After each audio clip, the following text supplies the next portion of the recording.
హోలీ పండుగ అంటే రంగులు చల్లుకోవటం అనుకుంటారు పిల్లలు, పెద్దలు కూడా. దీపావళి తర్వాత దేశంలో అత్యంత వేడుకగా జరుపుకునే పండుగల్లో ఇది ఒకటి. రాను రాను ఆధునిక సంస్కృతిలో హోలీ కోసం ఈవెంట్స్ నిర్వహిస్తున్నారు. కానీ అసలు హోలీకి ఉన్న చరిత్ర ఏంటో అత్యధిక మందికి తెలియదు. హోలీ పండుగ సత్యయుగం నుంచి జరుపుకుంటున్నట్లు హిందూ పురాణాలు తెలుపుతున్నాయి. హోలీ అంటే అగ్ని లేదా అగ్నితో పునీతమైనది అని అర్థం. హోలీని హోలికా పూర్ణిమగా కూడా వ్యవహరిస్తారు.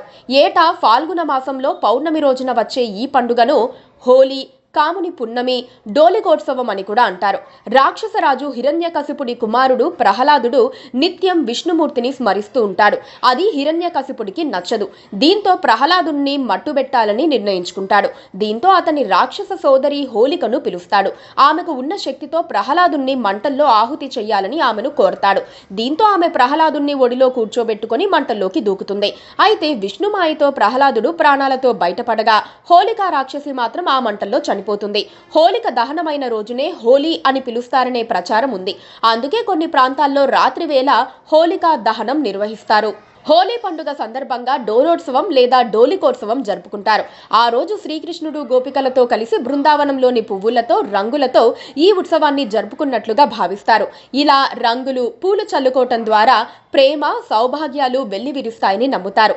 కృతయుగంలో రఘునాథుడనే సూర్యవంశపు మహారాజు ఉండేవాడు. ఓ రోజు ప్రజలంతా వచ్చి హోలిక అనే రాక్షసి తమ పిల్లలను బాధిస్తోందని మొరపెట్టుకుంటారు. ఆ సమయంలో అక్కడే ఉన్న నారద మహర్షి ఏటా ఫాల్గుణ పూర్ణిమ రోజు హోలికను పూజిస్తే బాధలు తొలగిపోతాయని తెలుపుతాడు.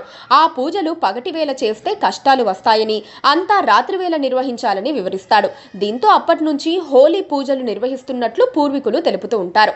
డోలిక అంటే ఉయ్యాల అని అర్థం.